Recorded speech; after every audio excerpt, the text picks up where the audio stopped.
Hello, my friends. We are in the middle of nowhere, or at least it seems like that. And I have to say, it is absolutely beautiful. Just listen to the silence. Yes, we are specifically in Tapondwa. Tapondwa.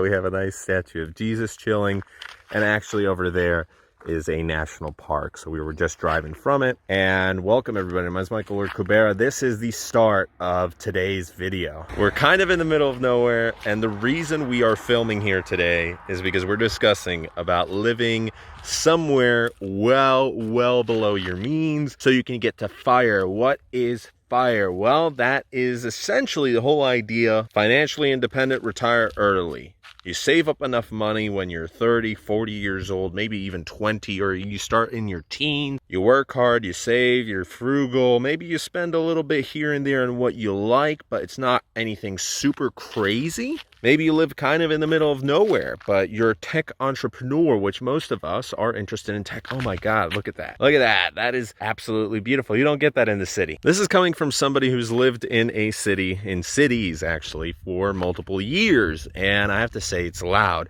It is expensive. It is very uncomfortable. And trying to find parking anywhere, you're going to have a nightmare of a time with it. You're going to get parking fees. You have to pay for parking. If you don't have a garage parking, which most apartments don't, you're stuck fighting for it with other people who take up 3 parking spots, and it's absolutely fantastic. You don't want to deal with that. You don't want to deal with people. Maybe you really don't care. Maybe you hate people. I kind of dislike people, to be quite honest. I like you guys, but I dislike most people. Most people are kind of dumb. And that's why I'm saying to myself, hey, maybe I want to live in the countryside. Whether it's Poland, whether it's America, you're always going to have this countryside somewhere. Internet is important. And let me tell you, to my surprise, obviously some of these places don't have internet. Obviously some of these places don't have signal. Obviously some of these places are really kind of stuck in the Middle Age. But to my surprise, if you look hard, some of these places get up to 10 gigabytes speed, which is 10 times faster than what's in the cities currently. Now, I have no idea why, so if anybody's able to enlighten me, let me know, but this has happened multiple times where I'm looking for the fastest internet in all of Poland. And turns out it's not in the cities, but it's somewhere out in the middle of God knows where. Maybe it's because it's easier to set up all the cables and everything. Anyways, so let us roll the intro. Let's discuss on why, even though this may not be related to cryptocurrency directly, why this is an important avenue to think about for young people, especially people like me who have been in debt, who are still in debt, who are probably going to have to go bankrupt, but we're going to start over on a clean slate. Now, it has been a long, tiresome 3 years where, I don't really care about the debt collectors anymore. We have to change out SIM cards, change this and that. I can't apply for anything in the next few years, that's for sure. But I have to think smart, potentially, as with my girlfriend, who knows, maybe things might go a little bit further, and I have to start thinking like a mature, 22, 23-year-old, where maybe in the next year, maybe in the next few years, together we're going to get a nice house or an apartment that's going to cost cheaper. Now, I know for a lot of people that seems pretty crazy, so let's roll the intro.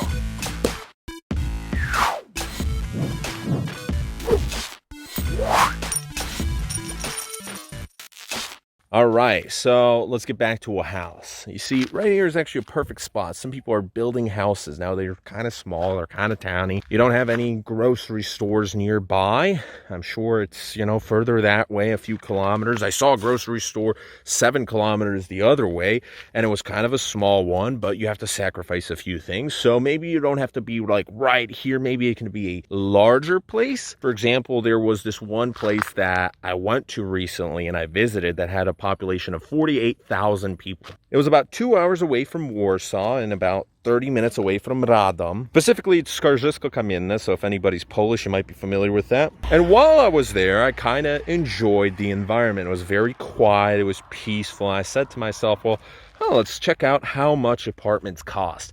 And when I went to check out the rent prices for a 3-bedroom, where normally in a city, you're not thinking to yourself, 3-bedroom. I want a 2-bedroom because we're in a studio right now with my girlfriend. She's at home 24/7. Now she's going to be going out for work pretty soon. But work for many people is remote, school's remote. So apart from the 1 or 2 cars that pass by every now and here, you can get away from that, by the way. You can start building like those individuals further away. Make sure you have good sound insulation. This is so much better than where I currently currently live, where there's motorcycles and there's buses and these brakes, these squealing brakes of these trucks, and everything's just like, you've got people marching, you've got people fighting, you have drunk people staring at you. It's like, no, you get away from that. Here, everybody kind of knows each other. This place, I'm gonna guess it's probably got a few hundred people. Further down, you got places with a few thousand people. Then it starts going at 50,000. But even in Skotojisko Kamien, where there's 50,000 population, or actually less than that, the house prices, obviously you've got the more expensive ones, but if you're thinking modest,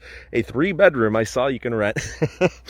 So a lot of people are always curious how I rent a place for $200 plus, $220, $230, give or take, whatever. Currently $1 is 375 PLN. It's gone down a little bit, but that's because I split with my girlfriend, and it's a studio. It's not much, but the apartment's pretty cool. It's not too far away from the city center. But if you go into a place like this, suddenly that 1 bedroom for that same price, you get 3 beds.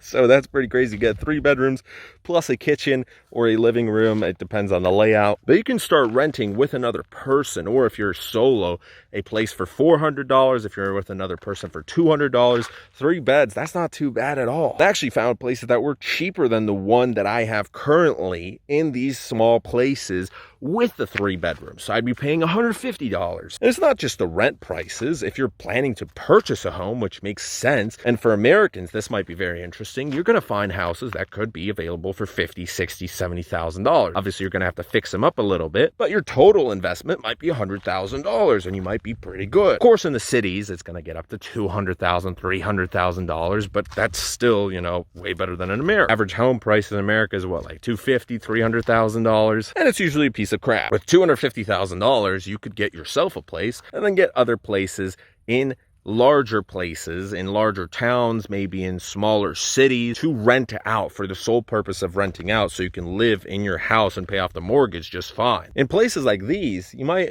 obviously there's not going to be much apartments around here, but there's going to be houses for maybe 2 Toyotas, 2 new Toyota Camrys, and you start thinking to yourself, well, hey, if I've got a crappy beater up car, maybe this isn't a total crap mobile, but it is, just over $2,000. That's not much for an automatic with leather seats. I didn't want the leather seats. It could be even cheaper than that. Drives, it gets me from point A to B, drove a few thousand kilometers with it already. You get a house for $50,000 or for $100,000. Maybe it's all fixed up. You don't live in the middle of nowhere, but it's nice and peaceful. You have a good internet connection. And here's the key. You work online where you have money saved up, or you're renting or whatever. So you already need to have this before you. But if you have a good credit score, you might be able to work with that. Obviously, it's going to be trickier if you're a foreigner, but if you're in Poland, there is no credit score system over here. However, the banks do look. If you had any loans, they're sort of developing a credit system here. Have you paid them off on time? Has everything gone well? Obviously, for me, it hasn't. But for my girlfriend, for example, she has a clear record. So you could potentially get a mortgage for, let's say, 1,500 PLN. You do the math on that with $3.75 per $1. You realize, hey, that's a few $100 per month. And you're going to own that place eventually. So you could sell it for a profit if it does go up in value. If you do your research, you can rent that out, or you can save it for yourself and the kids later on down the line if you're planning kids. I don't plan kids because for me, to be honest, that's going to be an expense 10 years or 15 years down the line that I do not want to pay for. And I guess that's what a lot of people in crypto are searching for. They're searching for this freedom. They're searching for this ability to do whatever they want, a nice, good environment that they're able to look at. I truly don't care about the environment, but it's peaceful. So, for my tinnitus, that's obviously better. And I guess I kind of matured over the past few years where I realized, I don't want to live in the city. It just doesn't make sense, guys. So in future videos, we're going to be comparing prices between American cities and these small little towns over here, and also American cities to Polish cities, so you can see the direct differences, but you see an even more drastic difference in these tiny towns. You don't have to be a farmer. Just trust me, what got me really thinking is that some of these guys are building mansions. And how can somebody be driving a Mercedes S-Class around here? Well, businessmen. You see, I actually bought this car from a gentleman who had a Mercedes S-Class, and he kind of lived in the middle of nowhere, and he had a pretty nice house. The backyard was spotless. They had fake grass, they had statues, they had fountains, they had everything, which for a Polish individual, where usually people earn 4 times less, maybe even 5 times less than the average of America, you start thinking to yourself, well, holy moly, how do these guys in the middle of nowhere get their money? Well, some of them are farmers, and we all know that some of these farmers are wealthy. It really depends on what they're doing, but you think back and you think to how McDonald's working. A few hundred years back, how did the medieval kings and the noblemen, how were they rich? Well, it's all about land. So if you've got a wealthy farmer, usually he's got a lot of land, and that land's worth a lot. Also his crops, and it depends on, if he's investing in anything else, but okay, so that makes up a fair amount, but but it's not everything. It's not all the people in the village, and obviously not everybody's rich. But when I was driving past the countryside, we saw a lot of houses with gated communities, with these giant big gates. Some of them had marble lion statues, and you're like, whoa. What's going on over here? Some of them, to be quite honest, I think they're tech entrepreneurs. I think they're people who are earning online, where obviously you're able to earn a lot more, you're able to save a lot more, you're able to invest a lot more. Some of them might be investors, some of them obviously got money passed down from generation to generation. So I guess we can say trust fund babies, but they're not really trust fund because you don't have millions of dollars running around here. But some of these guys are obviously businessmen. They're entrepreneurs. They're people who are building the local companies. They own the factories that are 50 kilometers away. They own the warehouses. They own these bottling plants, the recycling plants, the plants that create the tractors, that fix up the tractors. You have skilled laborers, you have engineers, you got all this. Think about like where these crypto miners live. A lot of them, if they have a big mining warehouse, they don't live in the middle of the city because it's expensive over there. It's electricity. It's been running through my head for a while. We have 6 months rent still to pay for, 6 months to live, but we're approaching my 23rd birthday. And I think next year, if we don't move to America, to Texas, which I'd love to do, but with the political climate currently that's going on over there and these fights and these protests, I don't want to deal with any of that. I want peace and quiet. And if that means that I'm able to get it in Poland, but living in kind of more the countryside where I don't think we're going to be able to live, you know, right next to cows and tractors and corn rows, where there's a bunch of corn rows growing not too far away from here. Acres and acres and acres of that. By the way, you're able to buy a lot of acres. Some of these houses come with like 5 acres, 10 acres. It's like, Jesus Christ, you know, for the prices that you're getting. If you're going to be retiring, retire in Poland, you're going to go so much further with that money. As long as you're smart with your money, of course. Yeah, there's cultural differences. Yeah, it might be a little bit different and hard to adjust for some Americans, especially if you don't speak the language, because obviously that's a huge barrier, but it's way easier than in Ukraine where like nobody speaks English, right? I'll keep you guys updated with what's going to happen, but my girlfriend's obviously going to have to work sorta in a town or a city, so I'm going to have to drive her. Maybe she's going to get her own car, so we can't be too far away. But if it's like 20-40 minutes away from a bigger city, then we're able to chill somewhere. And just these prices where it's like 3 or 4 times less than what's in the city, which is already 3 or 4 times less than what's in America. Honestly, you can live pretty chill for $500 per month, $1,000 per month, and that's the end goal. So if you're making over $1,000 per month, which I know is poverty in America, but if you're earning, let's say, $2,000 per month and you're able to put half away up for investments, then those investments will grow. You have to think exponentially over time, whether it's in crypto or stocks or whatever it is that you're investing in, or a landowner. It's going to take a while. The first few months, the first few years are going to be tiresome and they're going to be agitating for you. May not see much growth on your money, but eventually you're going to be able to fire. You're going to be able to retire early, whatever that limit is for you, whether that is $100,000 in Poland or whether that's $1 million. I think it's easier to live in a place like this, especially for us tech entrepreneurs. So I'm no tech entrepreneur yet. We're learning about crypto, and I guess this is the way we're going. Reduce all my costs as much as possible without still reducing the quality of life that I have right now. It's not much. I basically sit at home most of the time. And it's going to make a lot more sense than paying for a co-working space where there's other people constantly bothering. That didn't work out so well. That's okay. Wasn't much money. It was 1 month. That's fine. We're going to have to find a 2-bedroom room, and we're going to have to make that second bedroom just for me, just for work and YouTube and stuff.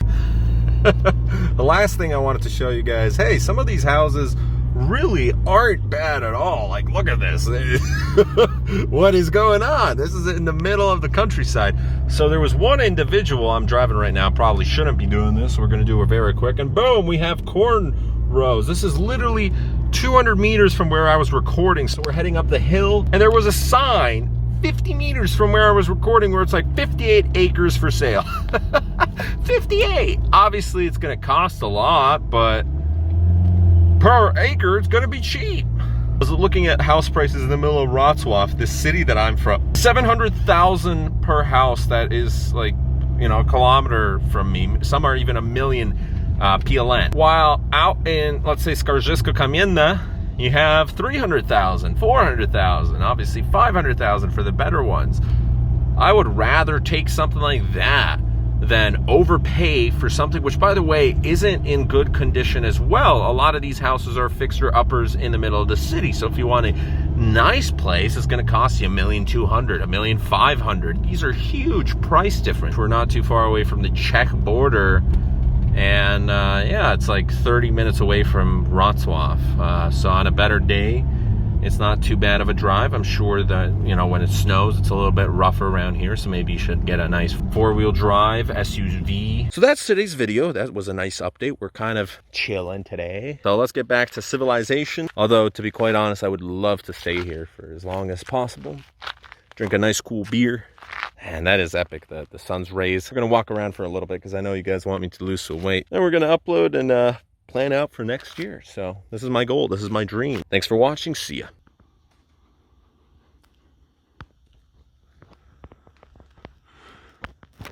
I decided to hike up the mountain. A little ill-equipped with flip-flops. That's okay. It's getting a little late. So now we're going down. We made it to the halfway mark. As you can see, beautiful view. Oh yeah, some nice people on a hiking trail. Ah, screw it, let's go by car. We came back and we have a Buick, and I see from North America, from Ontario. I think I know who it is. Heard them talking.